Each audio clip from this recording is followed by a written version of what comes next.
ਸਤਿ ਸ਼੍ਰੀ ਅਕਾਲ ਜੀ ਸਾਰਿਆਂ ਨੂੰ। ਮੈਂ ਰੀਨਾ ਰਾਣੀ ਤੁਹਾਡਾ ਸਵਾਗਤ ਕਰਦੀ ਹਾਂ ਤੁਹਾਡੇ ਆਪਣੇ YouTube ਚੈਨਲ ਮਾਸਟਰ ਐਜੂਕੇਸ਼ਨ ਤੇ। ਅੱਜ ਆਪਾਂ ਇੰਗਲਿਸ਼ ਸਬਜੈਕਟ ਦਾ ਐਨਾਲਿਸਿਸ ਕਰਾਂਗੇ, ਉਹਦੇ ਸਿਲੇਬਸ ਨੂੰ ਦੇਖਾਂਗੇ ਤੇ ਪ੍ਰੀਵੀਅਸ ਈਅਰ ਪੇਪਰਸ ਦੇ ਵਿੱਚ ਕਿਹੜੇ ਕੁਐਸਚਨ ਆਏ ਹੋਏ ਹਨ ਉਹਨਾਂ ਨੂੰ ਆਪਾਂ ਦੇਖਾਂਗੇ। ਕਿਹੜੇ ਟੌਪਿਕਸ ਨਾਲ ਕਿੰਨੇ ਰਿਲੇਟਡ ਕਿੰਨੇ ਕੁਐਸਚਨਸ ਪੁੱਟ ਕੀਤੇ ਗਏ 23-64 ਵਿੱਚ ਤੇ 66-35 ਦੇ ਵਿੱਚ।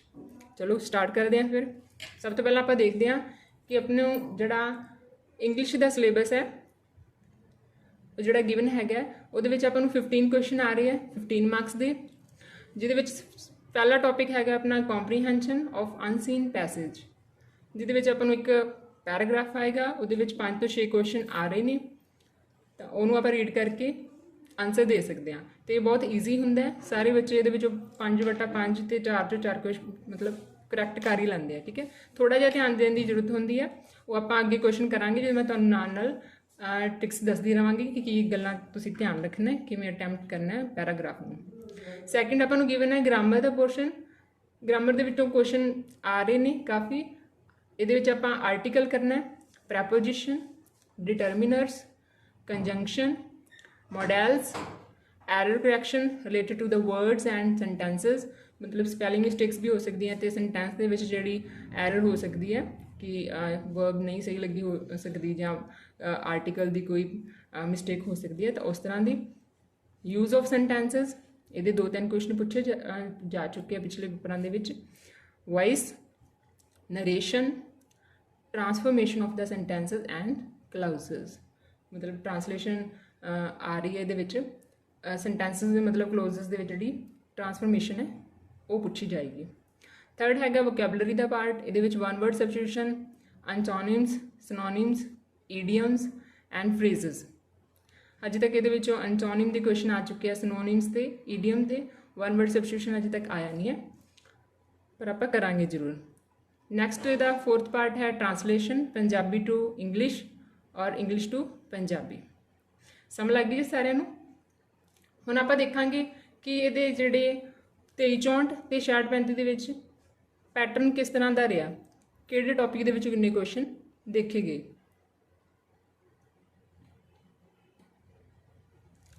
ਤਾਂ ਜਿਸ ਤਰ੍ਹਾਂ ਤੁਸੀਂ ਦੇਖ ਪਾ ਰਹੇ ਹੋ ਕੰਪਰੀਹੈਂਸ਼ਨ ਦੇ ਵਿੱਚ 23-64 ਦੇ ਵਿੱਚ ਪੈਰਾਗ੍ਰਾਫ ਆਇਆ ਸੀ ਤੇ ਉਹਦੇ ਨਾਲ 5 ਕੁਐਸਚਨ ਜਿਹੜੇ ਪੁੱਛੇ ਗਏ ਸੀ, ਬਟ 66-35 ਦੇ ਵਿੱਚ ਪੈਰਾਗ੍ਰਾਫ ਦੇ ਲਈ ਦੇ ਨਾਲ 4 ਕੁਐਸਚਨ ਪੁੱਛੇ ਗਏ ਸੀਗੇ।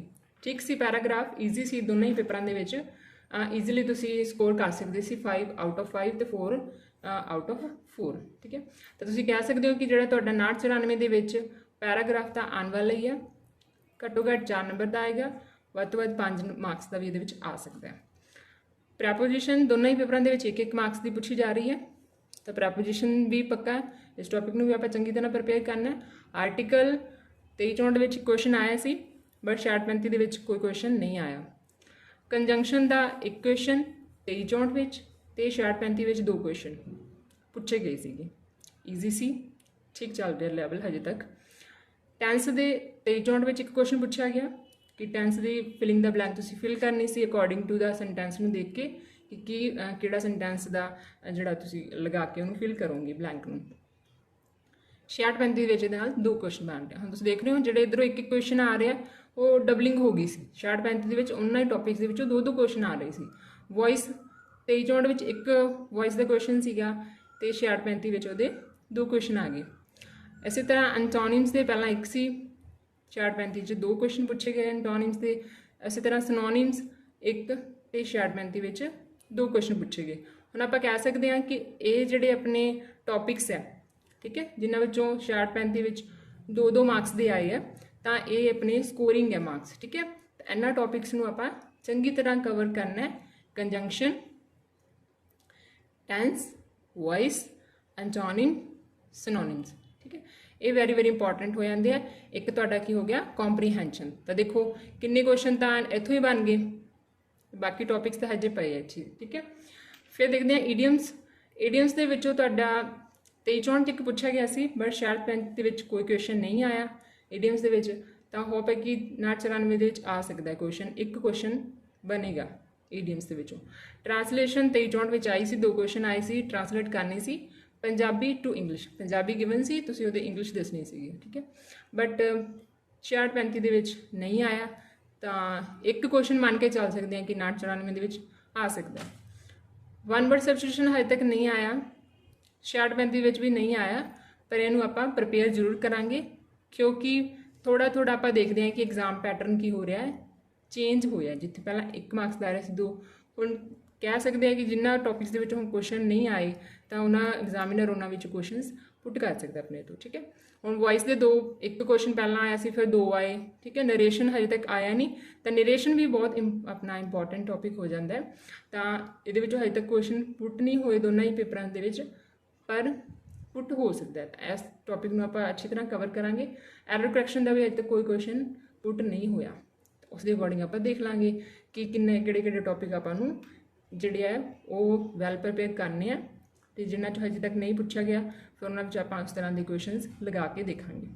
ਠੀਕ ਹੈ ਜੀ, ਚਲੋ ਨੈਕਸਟ ਦੇਖਦੇ ਹਾਂ ਹੁਣ ਆਪਾਂ ਕਿ ਜਿਹੜੇ 23-64 ਦੇ ਸੈਕਿੰਡ ਪੇਪਰ ਦੇ ਵਿੱਚ ਇੰਗਲਿਸ਼ ਦੇ ਵਿੱਚੋਂ ਕਿਹੜੇ ਕੁਐਸਚਨ ਜਿਹੜੇ ਆਪਣੇ ਤੋਂ ਪੁੱਛੇ ਗਏ ਸੀਗੇ। ਠੀਕ ਹੈ, ਤਾਂ ਸਭ ਤੋਂ ਪਹਿਲਾਂ ਤੁਹਾਨੂੰ ਗਿਵਨ ਸੀਗਾ correct form of the sentence fill ਕਰਨੀ ਹੈ। ਕਰੈਕਟ ਫਾਰਮ ਆਫ ਸੈਂਟੈਂਸ, ਤਾਂ ਇੱਕ ਬਲੈਂਕ ਗਿਵਨ ਹੈ, ਪੜ੍ਹਦੇ ਹਾਂ।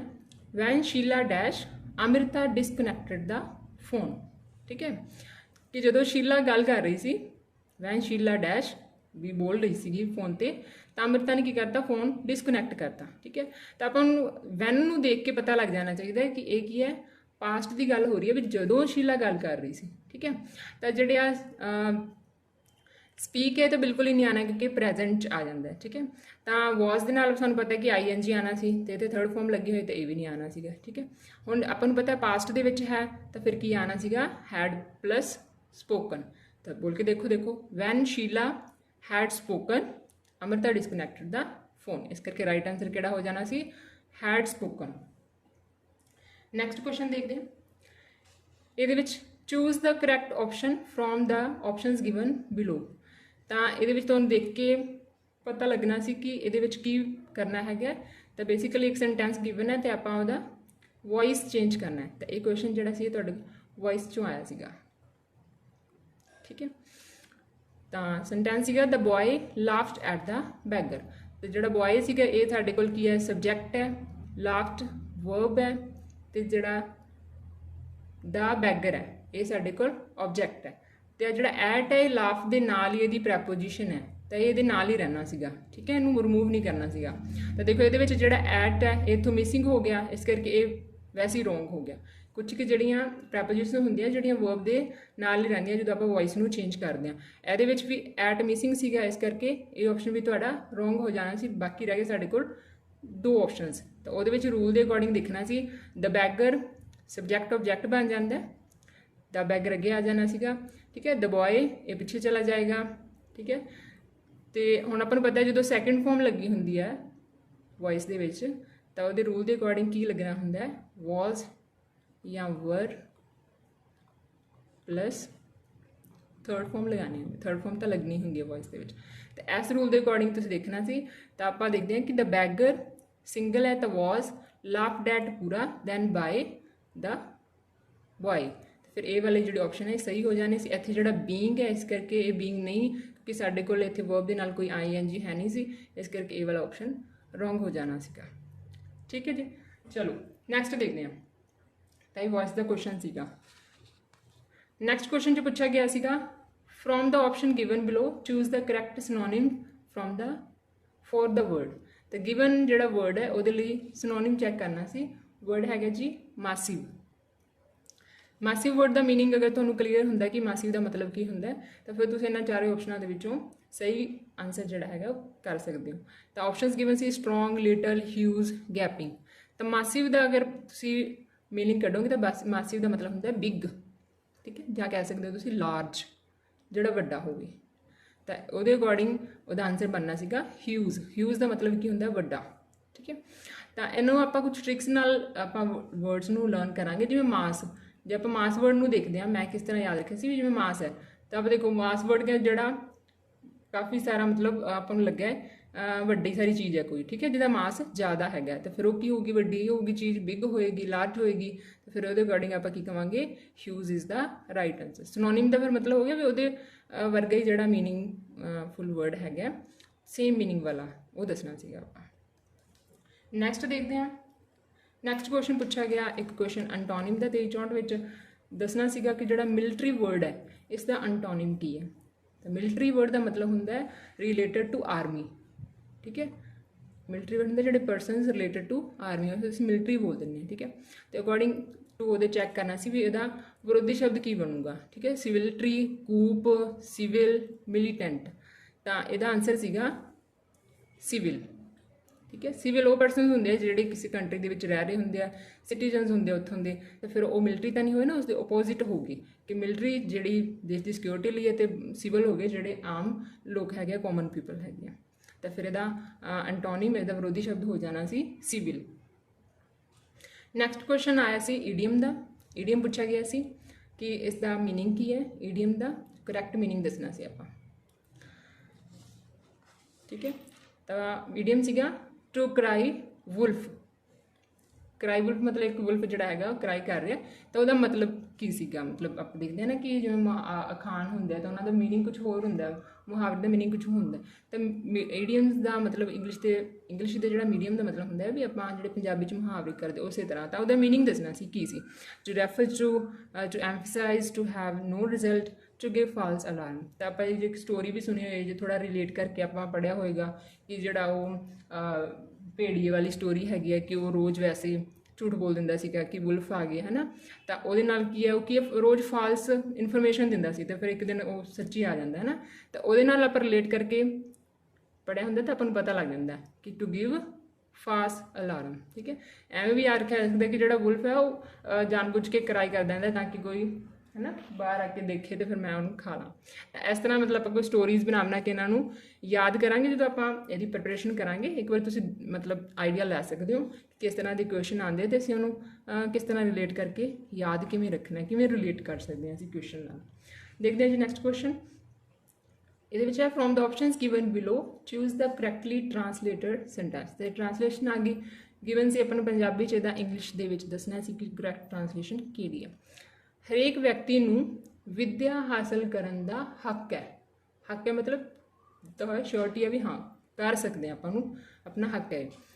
ਤਾਂ ਆਨਸਰ ਦੇ ਵਿੱਚ ਐਵਰੀਵਨ ਮੇ ਆ ਗਈ, ਇਹਦਾ ਮਤਲਬ ਤਾਂ ਕੀ ਹੋ ਗਿਆ ਵੀ ਸੰਭਾਵਨਾ ਹੈਗੀ ਹੈ। ਸੰਭਾਵਨਾ ਕਿ ਇੱਥੇ ਕਿਹਾ ਇਹਨਾਂ ਨੇ ਹੱਕ ਹੈ ਤੇ ਇਹਦਾ ਮਤਲਬ ਪੱਕੀ ਪੋਸੀਬਿਲਿਟੀ ਹੈਗੀ ਆ, ਤਾਂ ਇਹ ਤਾਂ ਨਹੀਂ ਹੋ ਸਕਦਾ, ਇਹਦੇ ਵਿੱਚ ਤਾਂ ਮੇ ਆ ਗਿਆ, ਠੀਕ ਹੈ।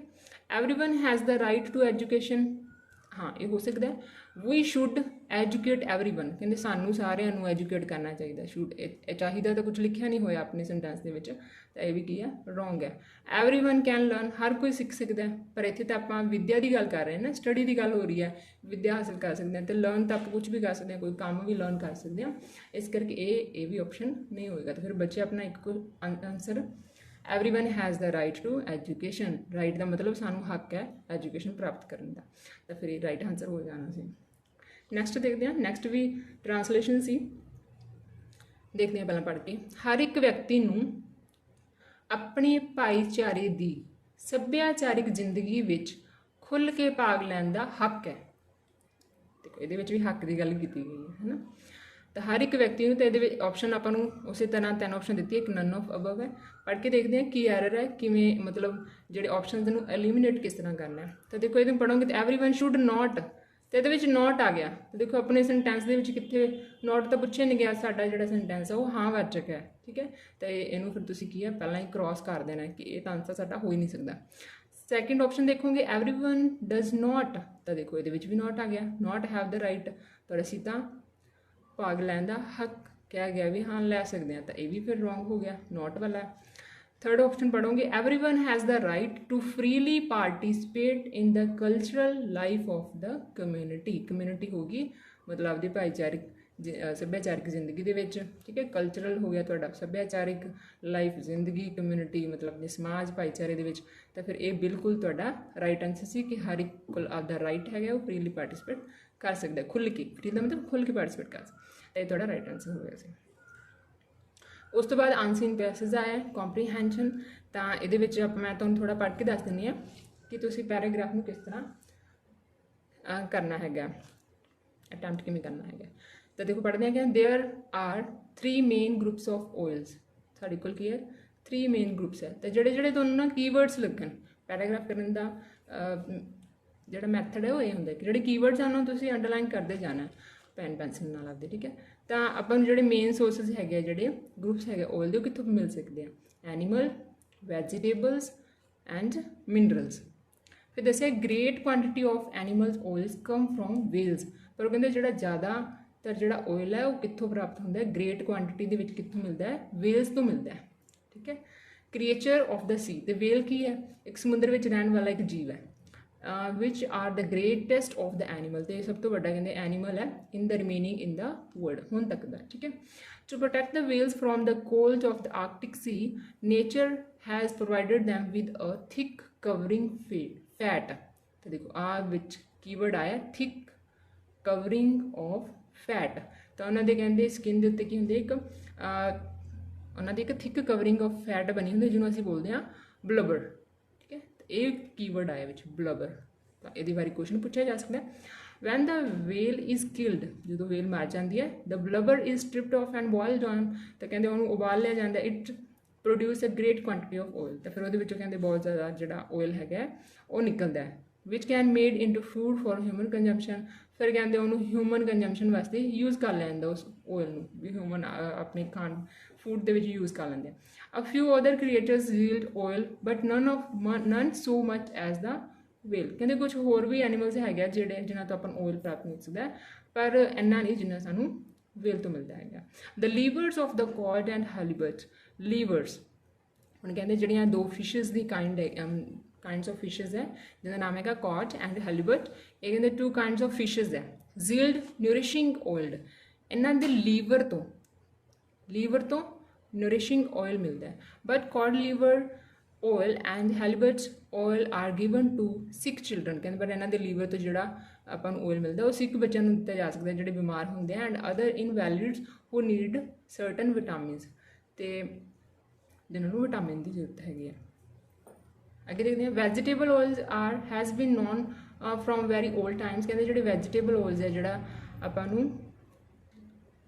प्लांट्स तो जोड़े ऑयल मिलता है वो भी कहते ओल्ड टाइम तो भी आप जानते हैं। No household can get on without it, कहते कोई भी जो घर है उस तो बिना चल ही नहीं सकता, ऑयल की तो जरूरत पैंती है। For it is use in the cooking, क्योंकि एक आदि भी यूज़ होंगे खाना बनाने में, कुकिंग में यूज़ होंगे। परफ्यूम्स में भी made from the oils of certain flowers, देखो तो वर्ड आया परफ्यूम्स, कहते हैं परफ्यूम भी बनाया जा सकता है कुछ जो फ्लावर्स के विचों आप जो ऑयल कट के परफ्यूम बनाने। Soaps are made from the edible and animal products, कहते सॉप्स भी बनती हैं कुछ ईटेबल तो animal products. And oils of certain flowers, तो फ्लावर्स तो भी जो कहते हैं जैसमिन की सॉप है तो वो फ्लावर्स तो भी जो सॉप्स बनती हैं। हम आप इन्हें क्वेश्चन देखते हैं, पैरा पढ़ लिया केयरफुली, विचों जो कीवर्ड्स हैं उन्होंने आप अंडरलाइन कर लिया। हम क्वेश्चन पढ़ते हैं। The main source of animal oil, the main source किहड़ा है आप पैरे देखते हैं। मेन सोर्स की गल की है, फिश की की गई है, वेल, शार्क कि सीवीड्स। तो देखो आप पैरे देख के आए थे कि जो मेन सोर्स है, वैसे तेन दसिया से इन्होंने एनीमल वेल्स, पर सब तो ग्रेट क्वांटिटी में कि तो मिलता है मेन सोर्स आप किनू कहांगे वेल नूं, तो फिर इत्थे आंसर साडा की हो जाना सी वेल, कि सब तो ज़्यादा जो साडा main source of animal oil है, सब तो ग्रेट क्वांटिटी में कितों मिलता है वेल तो। This is our right answer. Next देखते हैं vegetable oil is mainly useful, तो जो वेजिटेबल ऑयल जो है प्लांट्स तो मिलता है, जो आप कहने सरों का तेल है ना, तिलों का तेल है, तो वो आप कितों यूज़ करते हैं। पैरे में भी की आया कि इनू आप काहदे यूज़ करते हैं कुकिंग के, देखते हैं आप पैरे के देखो मैं तुहानूं पढ़वाया सी क्या, देखो जो वेजिटेबल ऑयल है देखो एस्पैरागस इत्थे आके मैं तुहानूं दस्सिया सी कि कित्थे यूज़ करते हैं आप इनू कुकिंग दे विच, ठीक है। वेजिटेबल ऑयल जो कहते सारे घरों के यूज़ होंगे, यहो कोई घर नहीं जिते यूज़ ना होंगे, तो वेजिटेबल ऑयल कितने यूज़ होंगे in cooking they which. Simple सी वैरी सिंपल, एक बार पढ़िया हो पैरा समझ के तो ऑटोमैटिकली आंसर जाना नहीं पैंदा अपन पैरे पे। नैक्सट क्वेश्चन है the dash of the fish yield nourishing oil, dash of the कहते वो किहड़ा पार्ट है फिश का जिहदे सानू न्यूरिशिंग ऑयल मिलता है, तो पैरे दे विच आया सी देखो इत्थे गल हुई सी, देखो मैं न्यूरिशिंग ऑयल नूं की कीता सी अंडरलाइन कीता सीगा। इस लाइन दे तुसीं स्टार्टिंग ते देखो ये न्यूरिशिंग ऑयल कित्थों मिल रहा सी लीवर्स ऑफ द फिशेस, ठीक है। तो फिर इहदा इंपॉर्टेंट पार्ट किहड़ा हो गया जिथों आपां ऑयल जिहड़ा है एक्सट्रैक्ट करना सीगा वो सीगा आंसर लीवर, तो इहदा राइट आंसर सीगा liver. Next the thick protective thick protective covering of fat on the whale is called a dash. तो एक जी मैं तुम दसी जी मतलब प्रोटैक्टिव लेयर बनी होंगी है वेल दे उन्होंने की कहते सी आप। तो उपर देखो पैरी च देख के आने कितों आप इतने पढ़िया सी आ देखो इतने थिक प्रोटैक्टिव जी कवरिंग होंगी of the fat is called blubber. देखो ये साडा मेन इतने कीवर्ड सीगा ब्लबर, तो यदा आंसर हो जाएगा सिंपल ब्लबर। नैक्सट देखो cod liver oil and halibut oil are given to the sick children, जिसे बीमार बच्चों दिता जा सकता है to the fulfil of requirements of the dash, कि रिक्वायरमेंट पूरी करने वास्ते। तो देखते हैं आप फिर पैरे दे आप कीवर्ड्स नूं टिक किया सीगा। इत्थे आया सी तुहाडे कोल आ देखो कॉड एंड हैलीबट, हैलीबट टू जड़ियाँ फिशिज हैगियां तो इन्हां दा आपां इन्हां तो आपां नूं न्यूरिशिंग ऑयल मिलता है। तो ये काहदी नीड्स पूरी करदियां विटामिनस दी, सिक पीपल्स नूं चिल्ड्रनस नूं तां दिंदे आ क्योंकि काहदी नीड पूरी करदियां अपनियां विटामिनस दी जिहड़ी नीड है उन्होंने पूरा करदियां। तो आंसर की हो जाना फिर इहदा विटामिनस। ठीक है जी, चलो नैक्सट देखते हैं नैक्सट की क्वेश्चन पूछा गया सी। नैक्सट क्वेश्चन पूछा गया जी साडा आर्टिकल चों, तुसीं करैक्ट आर्टिकल जिहड़ा हैगा उहनूं चूज करना हैगा। This is dash huge stadium is not it, कहते this is a dash huge stadium. देखो दिस इज़ तो पता लग गया भी कि ये कोई सिंगल चीज़ हैगी है। ठीक है, कोई ह्यूज का मतलब तुहानूं उपर भी मीनिंग दस के आई, ह्यूज का मतलब हो गया बिग, कि कोई बड़ा सारा जिहड़ा स्टेडियम है। तो इत्थों फिर तुहानूं पता लग जाना चाहिए कि अ आऊगा। ठीक है, a huge stadium, this is a huge stadium is not it.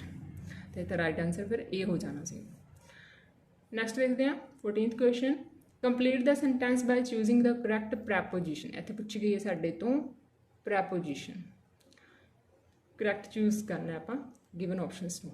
I am trying to look for my friend dash the audience. हम कहते मैं आपके फ्रेंड नूं लभ रहा कि काहदे विच ऑडियंस दे विच। हुण देखो अपन पता ऑडियंस दे विच कोई एक दो परसन तो हुंदा नहीं, उत्ते काफ़ी सारे परसन होंगे। जो आप काफ़ी सारे परसन के विचों किसी एक नूं चूज करना हुंदा तो असीं बिटवीन तो बिल्कुल नहीं लगाते, क्योंकि बिटवीन काहदे वास्ते हुंदा जो आप टू परसनस के विच चूज करना होंदा या कोई चीज़ टू परसनस के विच आपां डिस्ट्रीब्यूट करनी है उदों यूज़ करना। तो ये तो बिल्कुल ही नहीं है, इन भी नहीं आएगा इन द ऑडियंस। ठीक है, तो मैं दसिया जो एक दो तो ज़्यादा अपने को परसनस के विचों आप कुछ चूज करना डिस्ट्रीब्यूट करना तो फिर आंसर की आएगा अमंग। तो यदा राइट आंसर हो जाना सी among, among the audience. I am trying to look for my friend among the audience. Next है complete the sentence by choosing the correct conjunction. तो ये आप चूज करनी सी कंजंक्शन कि जी सही कंजंक्शन कि लगेगी। इत्थे डैश आनी सी, ठीक है, इत्थे ब्लैंक है। माई फ्रेंड इज़ इंजर्ड, कहते मेरा जो फ्रेंड सीगा वो जख्मी हो गया, डैश इत्थे ब्लैंक होगी डैश ओके। कहते मेरा फ्रेंड जो इंजर्ड हो गया सी हुण ठीक है, मतलब बट हुण ठीक है। तो फिर अपन जो सेंटेंस नूं बोल के देखते हैं एंड ओके कि और ओके आल दो ओके, नहीं इसका आंसर आ जाना सी but okay. My friend is injured but okay, but हुण मतलब ठीक है वो, तो इसका आंसर बट आ जाना सी। तो ये सी साडी कंजंक्शन। एक जो मतलब अपने सेंटेंस नूं उहदा रीजन देना है कि हुण तो उदों आपां बट लगाने। ठीक है, बट हुण एवें है तो आपां बट ओके। Got it. तो ये सी 15 क्वेश्चन 2364 पेपर के जोड़े इंग्लिश अपने सबजैक्ट के विचों पूछे गए थे। तो तुहानूं पता लग गया होगा कि जोड़ा लैवल है ठीक है, ईजी मॉडरेट है, यदि बस थोड़ी जी आप प्रिपरेशन रखांगे तो हो जाएगा ईजीली। ठीक है, चलो हुण आप देखते हैं 635 के जोड़े क्वेश्चन पूछे गए इंग्लिश के, उन्होंने 15 क्वेश्चन भी आप देख लिए। तो 635 के जोड़े सैकेंड पेपर क्वेश्चन पूछे गए। फर्स्ट क्वेश्चन है I try very hard in school dash I do not score well. मैं स्कूल के बहुत ट्राई किया, बहुत हार्ड वर्क किया, बट कहते फिर भी मेरे की है वधिया स्कोर आए नहीं। ठीक है, तो ये अपना कंजंक्शन लगानी सी so I do not score well, इस करके क्योंकि मैं हार्ड वर्क किया इस करके मेरे चंगे स्कोर नहीं आए, ये तो बिल्कुल ही रॉन्ग है फिर। ठीक है, एंड तो नहीं सी दोवें पॉजिटिव होंगे कि मैं ट्राई किया तो मेरे मार्क्स अच्छे आए हैं, तो ये भी नहीं आनेगा, डिस्पाइट भी नहीं आना सी। तो फिर यदा की आ जाएगा जैट कि मैं आई try very hard in school, मैं बहुत ट्राई किया हार्ड वर्क किया ता भी किया मेरे वधिया नंबर नहीं आए। तो जैट का मतलब हो गया ता भी मेरे अच्छे नंबर नहीं आए, yet I do not score well. चलो नेक्स्ट क्वेश्चन देखते हैं।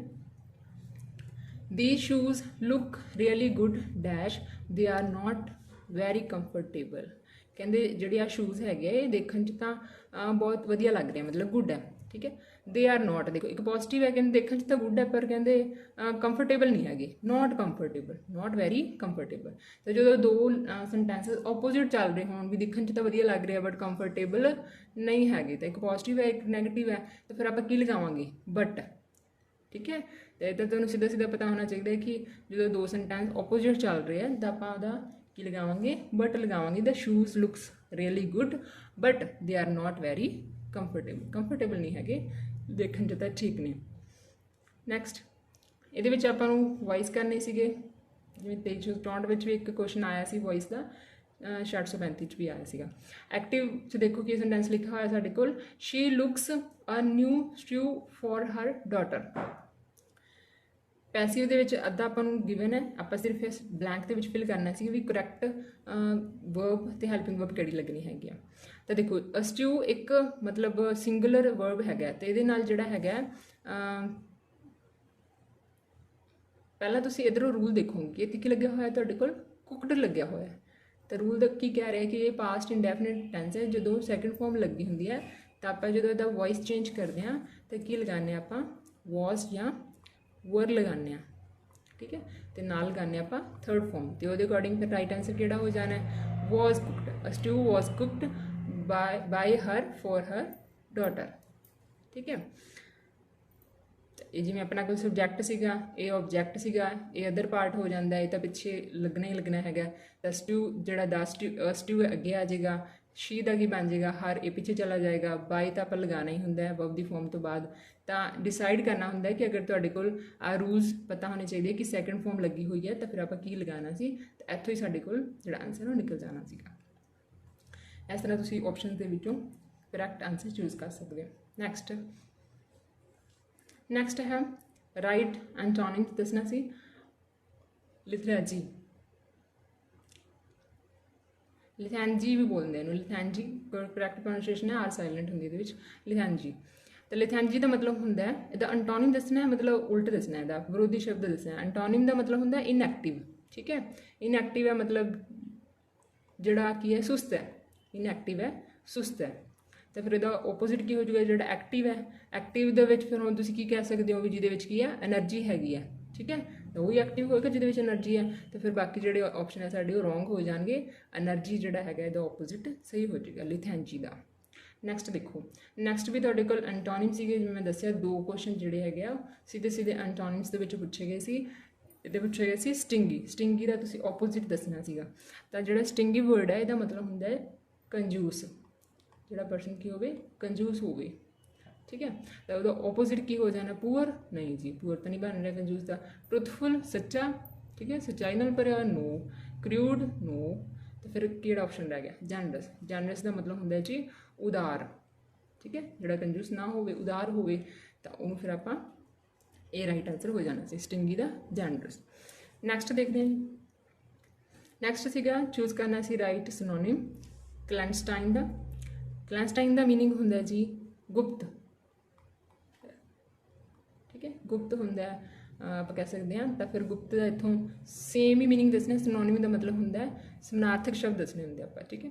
ਤਾਂ ਕਲੈਂਸਟਾਈਨ ਦਾ ਗੁਪਤ ਜੇ ਤੁਹਾਨੂੰ ਥੋੜਾ ਮੀਨਿੰਗ ਪਤਾ ਹੈ ਤਾਂ ਉਹਦੇ ਵਿੱਚੋਂ ਆਪਾਂ ਕਿਹੜਾ ਆਨਸਰ ਟਿਕ ਕਰਨਾ ਸੀ, ਸੀਕ੍ਰੇਟ। ਸੀਕ੍ਰੇਟ ਦਾ ਮਤਲਬ ਕੀ ਹੁੰਦਾ, ਸੀਕ੍ਰੇਟ ਰੱਖਣਾ ਮਤਲਬ ਗੁਪਤ ਰੱਖਣਾ, ਰਹੱਸਮਈ ਰੱਖਣਾ ਮਤਲਬ ਰੱਖਣਾ ਉਹਨੂੰ। ਤਾਂ ਇਹ ਫਿਰ ਬਾਕੀ ਆਪਸ਼ਨ ਤਾਂ ਫਿਰ ਸਵੀਟ, ਐਡੀਬਲ, ਡਾਈਜੈਸਟਿਵ, ਇਹ ਤਾਂ ਫਿਰ ਇਹਦੇ ਨਾਲ ਰਿਲੇਟਡ ਬਿਲਕੁਲ ਵੀ ਨਹੀਂ ਹੈਗੇ। ਨੈਕਸਟ ਦੇਖਦੇ ਹਾਂ। ਨੈਕਸਟ ਕੁਐਸਚਨ ਵੀ ਸਿਨੋਨਿਮ ਦਾ ਹੀ ਆਇਆ ਸੀ। ਰਾਈਟ ਸਿਨੋਨਿਮ ਦੱਸਣਾ ਸੀਗਾ ਕਿ ਜਿਹੜਾ ਬਿਲਕੁਲ ਸਹੀ ਹੈ, ਮੈਚ ਕਰਦਾ ਹੈ। ਤਾਂ ਆਪਣੇ ਕੋਲ ਵਰਡ ਹੈਗਾ ਪ੍ਰਿਸਟੀਨ, ਠੀਕ ਹੈ। ਪ੍ਰਿਸਟੀਨ ਦਾ ਮਤਲਬ ਹੁੰਦਾ ਹੈ ਜਿਹੜਾ ਹੋਵੇ ਕਰਪਟਡ ਨਾ ਹੋਵੇ, ਠੀਕ ਹੈ, ਨਾਟ ਕਰਪਟਡ,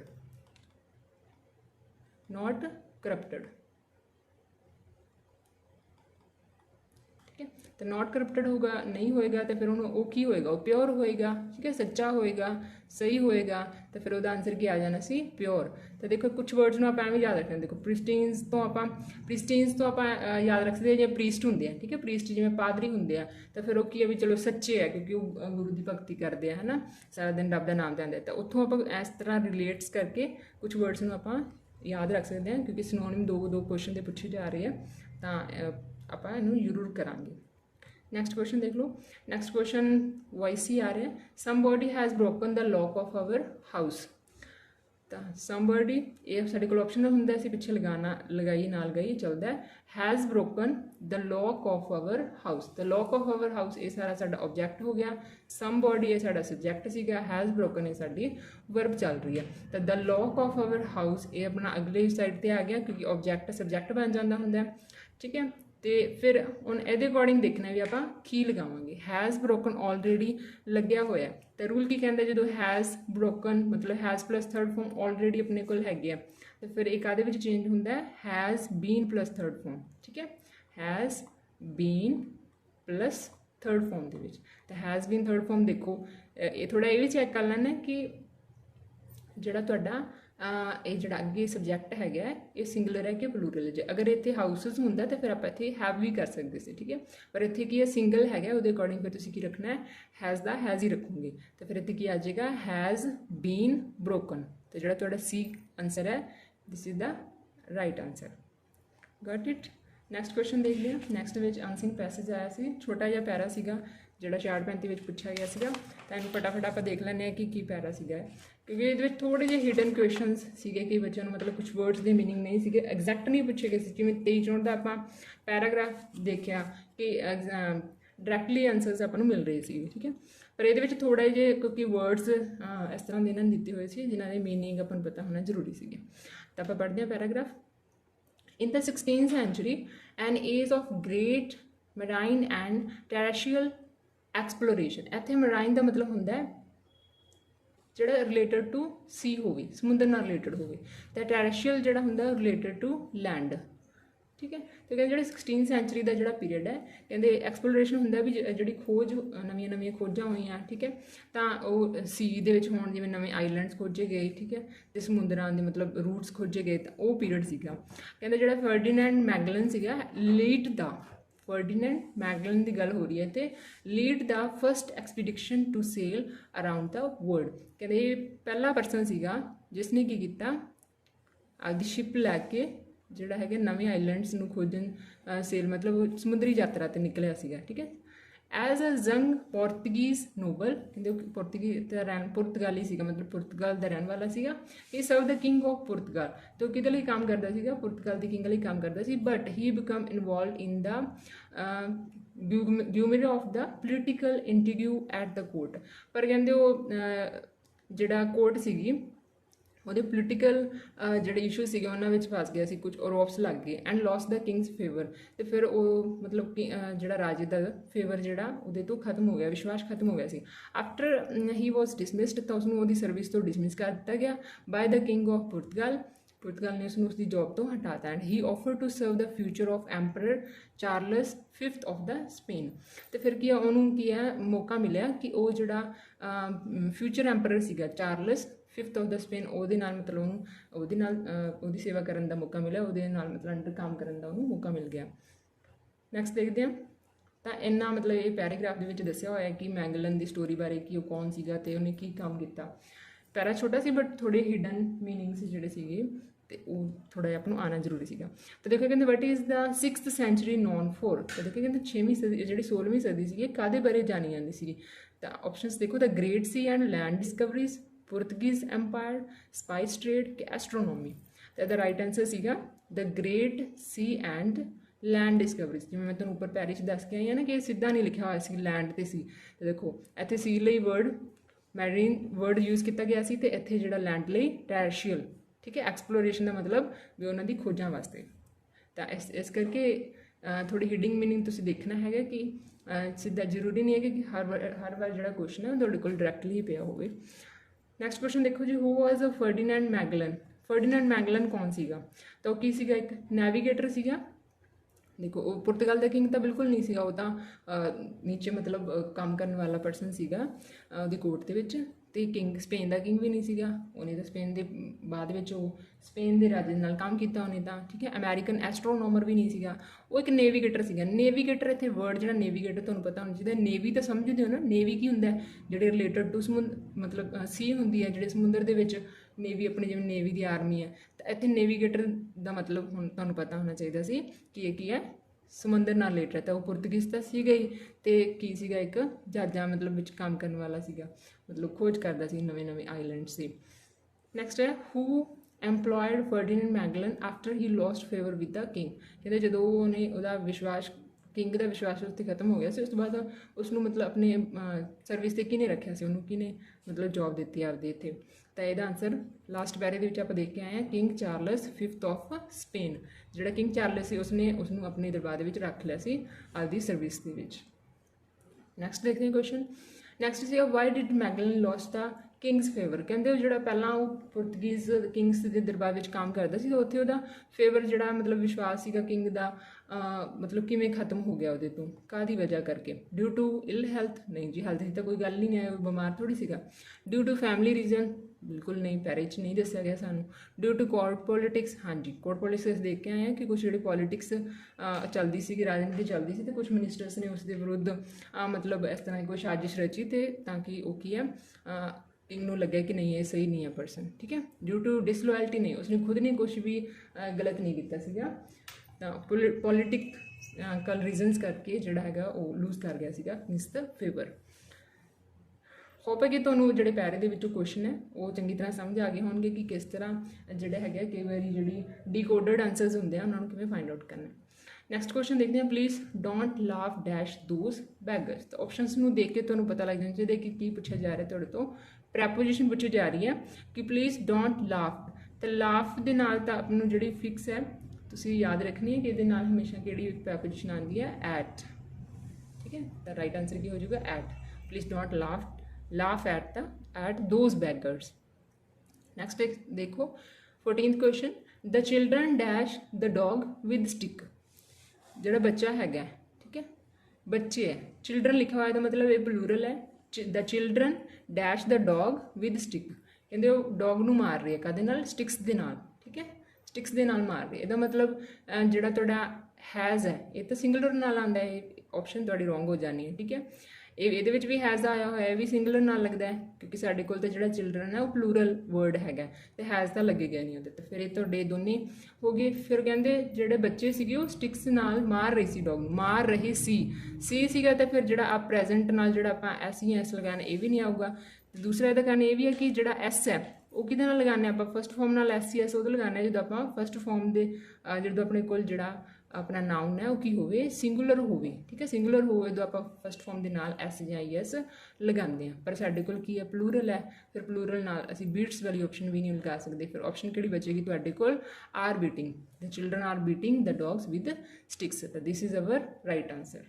ਤਾਂ ਇਸ ਤਰ੍ਹਾਂ ਤੁਸੀਂ ਆਪਸ਼ਨਸ ਨੂੰ ਕਰ ਦੇਣਾ ਐਲੀਮੀਨੇਟ ਕਿ ਕਿਹੜੇ ਕਿਹੜੇ ਨਹੀਂ ਹੋ ਸਕਦੇ, ਇਹਦੇ ਨਾਲ ਤੁਹਾਨੂੰ ਈਜ਼ੀਲੀ ਜਿਹੜਾ ਹੈਗਾ ਆਨਸਰ ਉਹ ਮਿਲ ਜੇਗਾ। ਤੁਸੀਂ ਇਹ ਟ੍ਰਿਕ ਜਿਹੜੀ ਹੈਗੀ ਉਹ ਯੂਜ਼ ਕਰ ਸਕਦੇ ਹੋ ਆਪਦੇ ਪੇਪਰਸ ਦੇ ਦੌਰਾਨ। ਅਗਰ ਐਲੀਮੀਨੇਸ਼ਨ ਮੈਥਡ ਨਹੀਂ ਤੁਹਾਨੂੰ ਪਤਾ ਲੱਗ ਰਿਹਾ, ਐਲੀਮੀਨੇਸ਼ਨ ਮੈਥਡ ਲਗਾਓ। ਨੈਕਸਟ ਦੇਖੋ, 3 Idiots are really a good movie, ਠੀਕ ਹੈ। ਤਾਂ ਇੱਥੇ 3 Idiots ਦੇ ਵਿੱਚ ਕਨਫਿਊਜ਼ਨ ਹੋ ਜਾਂਦੀ ਹੈ ਕਿ 3 Idiots ਪਿੱਛੇ ਐਸ ਲੱਗਿਆ ਹੋਇਆ, ਠੀਕ ਹੈ, ਜਿਸ ਕਰਕੇ ਕੀ ਹੈ ਦੇਖਣ 'ਚ ਲੱਗਦਾ ਵੀ ਆਰ ਆਏਗਾ, ਠੀਕ ਹੈ, ਪਰ ਇੱਥੇ ਉਹ 3 Idiots 3 ਪਰਸਨਸ ਦੀ ਗੱਲ ਨਹੀਂ ਕਰ ਰਿਹਾ, ਉੱਥੇ 3 ਇੱਕ ਮੂਵੀ ਦੀ ਗੱਲ ਕਰ ਰਿਹਾ, ਇੱਕ ਮੂਵੀ, ਤਾਂ ਉਹ ਸਿੰਗਲ ਹੈ, ਅਤੇ ਸਿੰਗਲ ਦੇ ਨਾਲ ਫਿਰ ਕੀ ਲੱਗੇਗਾ, ਇਜ਼ ਲੱਗੇਗਾ, ਠੀਕ ਹੈ। ਅਤੇ ਫਿਰ ਆਪਣਾ ਇਜ਼ ਇੱਥੇ ਰਾਈਟ ਆਨਸਰ ਹੋਣਾ ਸੀ, ਆਰ ਨਹੀਂ ਆਏਗਾ। 3 Idiots is really a good movie, 3 Idiots ਜਿਹੜੀ ਮੂਵੀ ਹੈ ਉਹ ਬਹੁਤ ਮਤਲਬ ਕਹਿੰਦੇ ਅੱਛੀ ਹੈ, ਰੀਅਲੀ ਗੁੱਡ ਹੈ, ਤਾਂ ਫਿਰ ਇੱਥੇ ਕੀ ਆ ਜਾਣਾ ਸੀ, ਇਜ਼ ਆਉਣਾ ਸੀ। ਕਈ ਬੱਚਿਆਂ ਨੇ ਐਸ ਨੂੰ ਦੇਖ ਕੇ ਵੀ 3 Idiots ਨੂੰ ਦੇਖ ਕੇ ਆਰ ਲਗਾਤਾ, ਜੋ ਕਿ ਗਲਤ ਸੀਗਾ ਬਿਲਕੁਲ ਆਨਸਰ। ਤਾਂ ਇਹ ਸੀਗੇ ਸਾਡੇ 6635 ਅਤੇ 2364 ਦੀ ਆਪਾਂ 15 ਕੁਐਸਚਨ, ਟੋਟਲ 30 ਕੁਐਸਚਨਸ ਦੇਖੇ ਕਿ ਦੋਨੇ ਪੇਪਰਸ ਦੇ ਵਿੱਚ ਇੰਗਲਿਸ਼ ਦੇ ਵਿੱਚ ਕਿਸ ਤਰ੍ਹਾਂ ਦੇ ਕੁਐਸਚਨ ਆਪਾਂ ਨੂੰ ਪੁੱਟ ਕੀਤੇ ਹੋਏ। ਤੁਹਾਨੂੰ ਥੋੜਾ ਲੈਵਲ ਪਤਾ ਲੱਗ ਗਿਆ ਹੋਵੇਗਾ ਕਿ ਸਾਨੂੰ ਕਿਸ ਫੀਲਡ ਦੇ ਵਿੱਚ ਜਿਹੜਾ ਹੈਗਾ ਕੰਮ ਕਰਨ ਦੀ ਜ਼ਰੂਰਤ ਹੈ, ਕਿੰਨਾ ਟੌਪਿਕਸ 'ਤੇ ਸਾਡੀ ਜਿਹੜੀ ਕਮਾਂਡ ਨਹੀਂ ਹੈ, ਤਾਂ ਉਹਨਾਂ 'ਤੇ ਤੁਸੀਂ ਆਪਣੀ ਕਮਾਂਡ ਜਿਹੜੀ ਹੈਗੀ ਉਹ ਅੱਛੀ ਕਰਨੀ ਹੈ। ਪੇਪਰ ਕਰਨ ਦਾ ਤਰੀਕਾ ਵੀ ਤੁਸੀਂ ਦੇਖ ਲਿਆ ਹੋਵੇਗਾ ਕਿ ਕਿਸ ਤਰ੍ਹਾਂ ਐਲੀਮੀਨੇਸ਼ਨ ਮੈਥਡ ਯੂਜ਼ ਕਰਕੇ ਜਿਹੜੀਆਂ ਕੁਛ ਆਪਸ਼ਨਸ ਆ ਉਹਨਾਂ ਨੂੰ ਰਿਮੂਵ ਕਰ ਦੇਣਾ, ਠੀਕ ਹੈ। ਅਤੇ ਮੈਂ ਤੁਹਾਨੂੰ ਸੁਜੈਸ਼ਨ ਦੇਵਾਂਗੀ ਜਿਹੜੇ ਆਪਸ਼ਨ ਗਲਤ ਲੱਗ ਰਹੇ ਹੁੰਦੇ ਨਾ, ਤੁਹਾਨੂੰ ਉਹਨੂੰ ਪਹਿਲਾਂ ਹੀ ਤੁਸੀਂ ਕੀ ਕਰ ਦਿਓ, ਕ੍ਰੋਸ ਕਰ ਦਿਓ, ਤਾਂ ਕਿ ਤੁਹਾਡਾ ਉਹਦੇ 'ਤੇ ਬਿਲਕੁਲ ਵੀ ਧਿਆਨ ਨਾ ਜਾਵੇ। ਬਾਕੀ ਜਿਹੜੀਆਂ ਤੁਹਾਡੇ ਕੋਲ 2 ਆਪਸ਼ਨ ਜਾਂ 3 ਆਪਸ਼ਨ ਬਚਦੀਆਂ ਤੁਸੀਂ ਉਹਦੇ 'ਤੇ ਫੋਕਸ ਕਰੋ ਆਪਣਾ ਸਾਰਾ, ਠੀਕ ਹੈ। ਇਸ ਤਰ੍ਹਾਂ ਕਰਨ ਨਾਲ ਈਜ਼ੀ ਹੋ ਜਾਂਦਾ ਹੈ ਅਤੇ ਤੁਹਾਡੇ ਕਰੈਕਟ ਹੋਣ ਦਾ ਆਨਸਰ ਕਰੈਕਟ ਹੋਣ ਦੀ ਜਿਹੜੀ ਪੋਸੀਬਿਲਿਟੀ ਉਹ ਵੱਧ ਜਾਂਦੀ ਹੈ। ਤਾਂ ਹੋਪ ਹੈ ਕਿ ਤੁਹਾਨੂੰ ਸਾਡੀ ਇਹ ਵੀਡੀਓ ਜਿਹੜੀ ਹੈ ਉਹ ਵਧੀਆ ਲੱਗੀ ਹੋਏਗੀ, ਜਿਹੜਾ ਤੁਹਾਨੂੰ ਅਸੀਂ ਐਨਾਲਿਸਿਸ ਕਰਕੇ ਦਿੱਤਾ ਪ੍ਰੀਵੀਅਸ ਦੋਵੇਂ ਪੇਪਰਸ ਦਾ, ਤੇ ਸਬਜੈਕਟ ਵਾਈਜ਼ ਜਿਹੜਾ ਅਸੀਂ ਤੁਹਾਨੂੰ ਐਨਾਲਿਸਿਸ ਕਰਕੇ ਦੇ ਰਹੇ ਹਾਂ। ਤੁਸੀਂ ਇੰਜੋਏ ਕਰ ਰਹੇ ਹੋਵੋਗੇ ਇਸ ਨੂੰ, ਇਹ ਤੁਹਾਡੇ ਵਾਸਤੇ ਹੈਲਪਫੁਲ ਹੋਏਗੀ। ਅਗਰ ਤੁਹਾਨੂੰ ਇਹ ਵੀਡੀਓ ਵਧੀਆ ਲੱਗ ਰਹੀ ਹੈ ਤਾਂ ਸਾਡੇ ਚੈਨਲ ਨੂੰ ਲਾਈਕ, ਸਬਸਕ੍ਰਾਈਬ ਤੇ ਸ਼ੇਅਰ ਜ਼ਰੂਰ ਕਰ ਦਿਓ, ਠੀਕ ਹੈ ਜੀ। ਤੇ ਕੋਈ ਵੀ ਅਗਰ ਤੁਹਾਡੀ ਕੋਈ ਇਨਕੁਆਇਰੀ ਹੋਵੇ ਤਾਂ ਤੁਸੀਂ ਕਮੈਂਟ ਬਾਕਸ ਦੇ ਵਿੱਚ ਲਿਖ ਸਕਦੇ ਹੋ। ਡਿਸਕ੍ਰਿਪਸ਼ਨ ਦੇ ਵਿੱਚ ਸਾਡੇ ਟੈਲੀਗ੍ਰਾਮ ਦਾ ਲਿੰਕ ਦਿੱਤਾ ਹੋਇਆ ਜੀ, ਤੁਸੀਂ ਉੱਥੇ ਕਲਿੱਕ ਕਰਕੇ ਸਾਡੇ ਟੈਲੀਗ੍ਰਾਮ ਚੈਨਲ ਨੂੰ ਜੁਆਇਨ ਕਰ ਸਕਦੇ ਹੋ। ਤੇ ਹੋਰ ਵੀ ਕਿਸੇ ਤਰ੍ਹਾਂ ਦੀ ਅਗਰ ਕੋਈ ਹੈਲਪ ਦੀ ਜ਼ਰੂਰਤ ਹੋਵੇ, ਕਿਸ ਤਰ੍ਹਾਂ ਦੀ ਤੁਹਾਨੂੰ ਪ੍ਰੋਬਲਮ ਆ ਰਹੀ ਹੋਵੇ ਕੋਈ ਸਟ੍ਰੈਟਜੀ ਬਣਾਉਣ ਵਿੱਚ, ਠੀਕ ਹੈ, ਤਾਂ ਤੁਸੀਂ ਸਾਨੂੰ ਕਮੈਂਟ ਬਾਕਸ ਦੇ ਵਿੱਚ ਲਿਖ ਕੇ ਪੁੱਛ ਸਕਦੇ ਹੋ ਜੀ। ਤੁਹਾਡਾ ਇਹ ਆਪਣਾ ਚੈਨਲ ਹੈ, ਤੁਸੀਂ ਸਾਨੂੰ ਕਿਸੇ ਵੀ ਤਰ੍ਹਾਂ ਦਾ ਕੁਐਸਚਨ ਕਰ ਸਕਦੇ ਹੋ, ਠੀਕ ਹੈ ਜੀ। ਤਾਂ ਧੰਨਵਾਦ।